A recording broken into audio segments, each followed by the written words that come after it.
What's going on, everybody? It's Saul Sunforge here. Gonna continue off of what I was my last video on, how to start, where I showed, you just want a dungeon, a starting town, and just a few quests, just a few side quests. They don't even need to be main quests. You don't need to start things off immediately. Because it just depends, I guess, on the pacing of your campaign. You may want to start off, the main quest right in the starting area, but we're gonna go ahead and I'm gonna go ahead and just make a simple starting town, and so you can kind of get an idea. If you've never done this before, you don't necessarily know. All right, so we're gonna go ahead and paint everything in a grass texture, just because it's a lot easier than trying to do the paths right away. I'll do the paths and things like that as we go, but this is gonna just be a basic starting town. And when you're making your starting town, the very first thing that you probably want to think of is, why does this town exist where it's at? And if you can't think of a reason why this town would exist where it's at, then it shouldn't be there. You can have, if you want, you can make it into a trading post or something maybe. But generally, you want your towns are going to be near some type of resources, right? So we're gonna go ahead and make this is we'll say it's I don't know, it's a mining town. So you're gonna want to have hills, for so you can mine the earth for gems and possibly clay and things, depending on if you're somewhat near water. Where the sandy surface becomes clay. So we're gonna go ahead and let's use these hills right here. So the town is going to effectively have some hills around it, and they don't have to be in the corner. Obviously, I'm just doing that. Just for this example.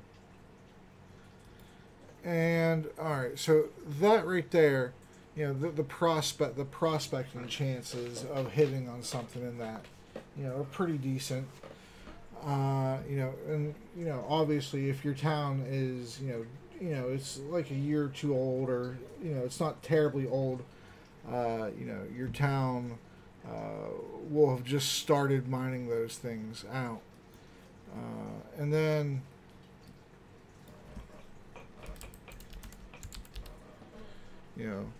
other than mining for gems and things like that, we'll say that there's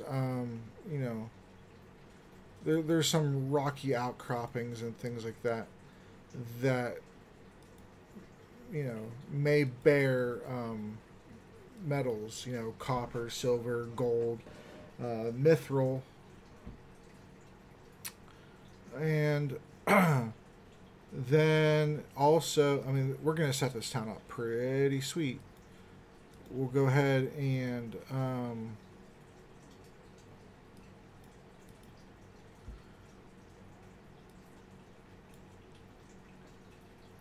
it's okay, that's right, it's add-on. All right.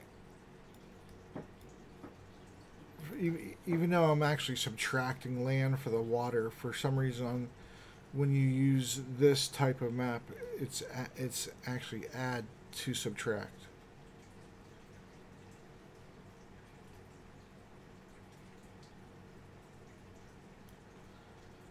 All right, so then we're gonna go ahead and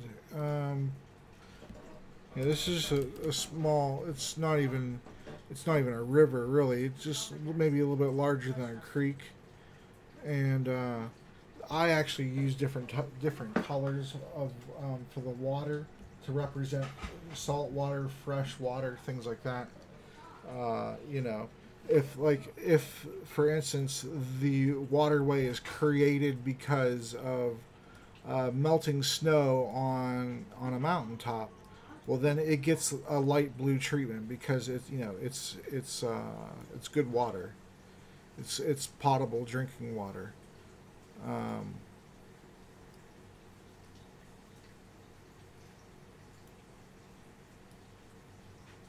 and again, I'm not exactly sure why my incarnate or internet or anything is going slow. It was going slow in the last tutorial, that video I did too, which is, I mean, my system resources are very good. And you see my Adobe Premiere in the background, waiting. Uh, gonna, even though I work tonight, I'm going to record this and put it out, and then I'm also going to try to maybe edit for an hour or two before I go to work. Because then the video that's coming up from the campaign it's a shopping session. And I was originally not going to even include it. But there's a lot of good role play going on and stuff, some funny moments, and so I think I will.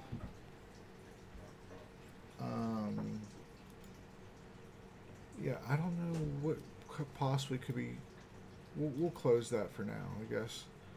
I'm not exactly sure what's eating up all my system resources. You can see there my RAM's 20% usage and my CPU's at 13. But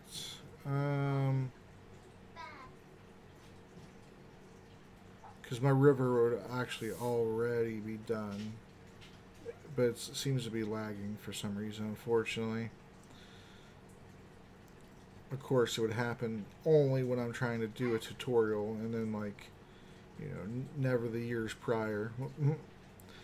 But either way, we'll work with it if we can,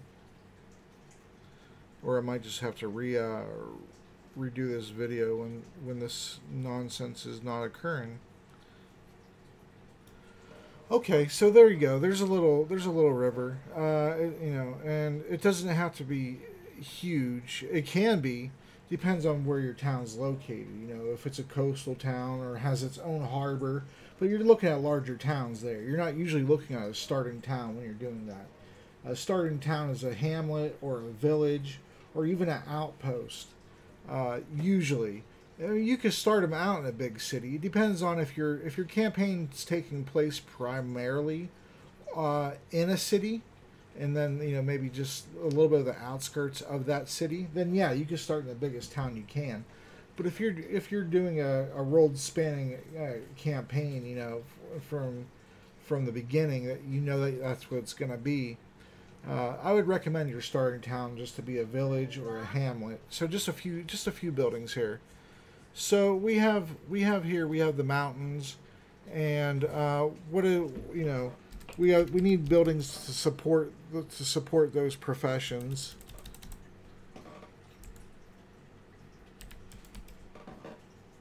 And let's see here. What do we have? That'll work, I suppose. All right, so we could have that could be the Masons Guild or the Engineers Guild.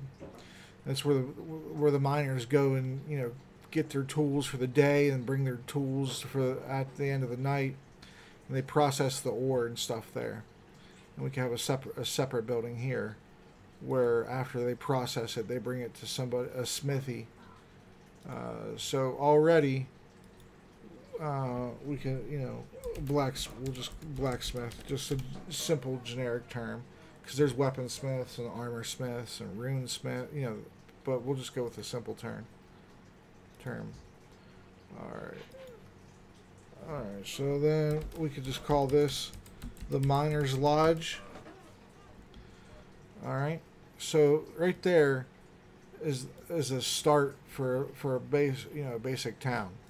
Just a few of those buildings there.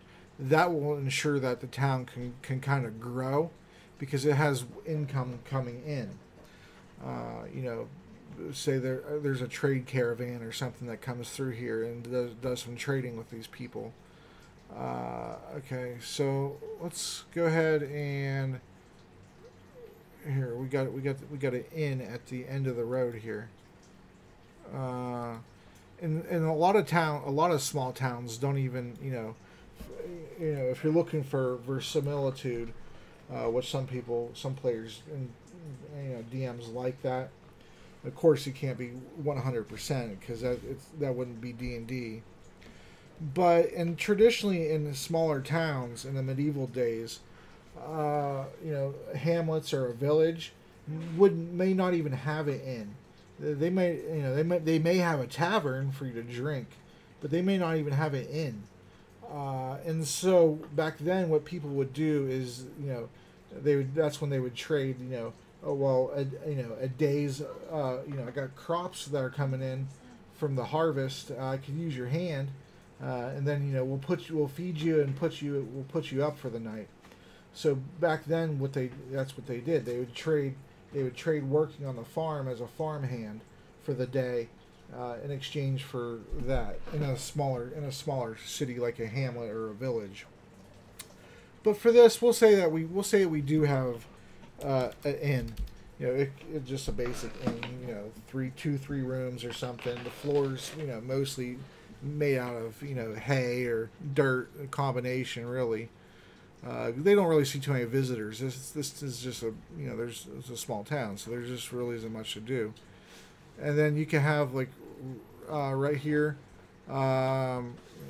this could be your general store, or it can be your trading post, or for smaller towns, the general store was the trading post. Because they didn't have the traffic or the population to be able to substantiate the need for separate buildings like that. So you have your general store, your trading post. That the players can buy their rope and rations, maybe some glass vials, empty glass vials. Certainly nothing crazy. You don't need to put magic items and stuff in it in this starting village or nothing like that. You could if you wanted to, but most players aren't expecting that at all right away. And then we could go ahead and maybe a temple would be too big of a place of worship for such a small town. But we could definitely give them like a pagoda or something. There's like 2 or 3 attendants there, maybe 4, and this is to venerate the gods. Whatever. It doesn't even need to be specific. It could be, and you could tie that into your town's quest lines. Like it could be like for a cult or something. This could be an out of the way town, and they kind of try to trap visitors maybe there. And you offer them up as sacrifices. You could change it that way if you wanted to, but so we'll go ahead and make that the center of the town. We'll just name it worship. How about that? All right. So that's where they go to worship. We'll go ahead and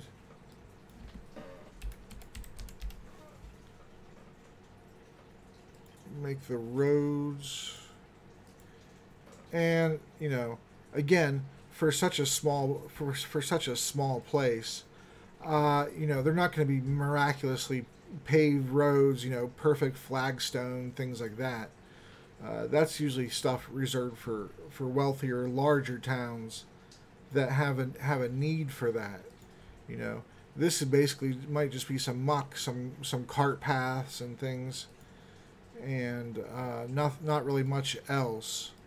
It could be divots in the road. It rained and the cart wheel got stuck in the road a few times, something like that. And then so the path, it could be like that or something small.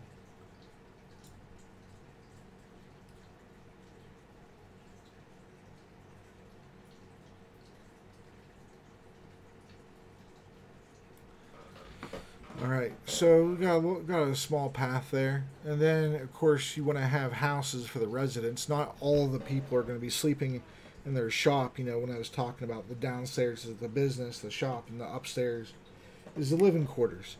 Not everybody's going to have that. So, but you know, a good portion of people in a smaller town will have that because they can't afford the rent of a business and, you know, a residential area. So their business is their residential area. All right, that's actually pretty big for what I need there.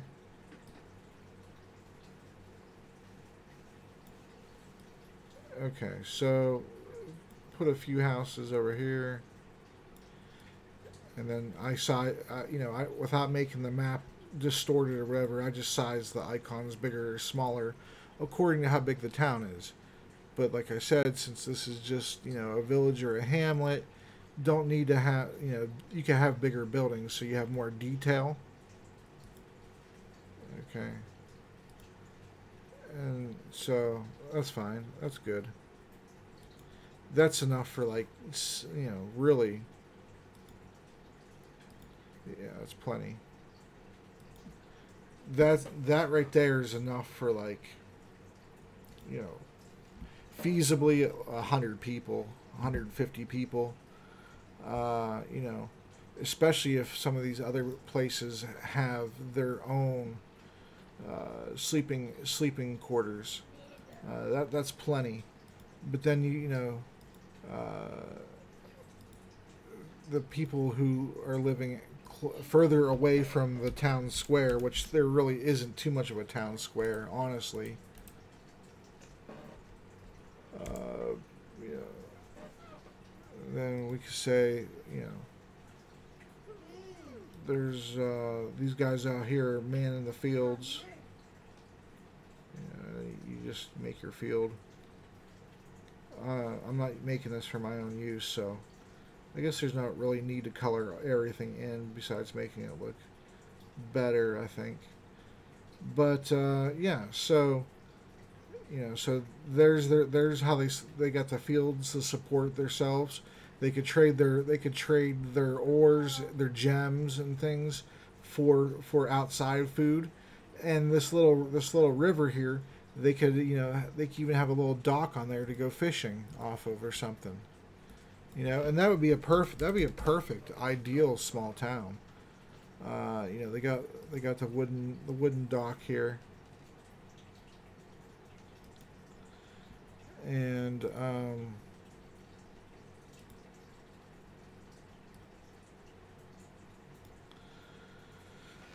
so they get their fish. They have the fields. That field right there is barren right now, but I think there's one where the field isn't.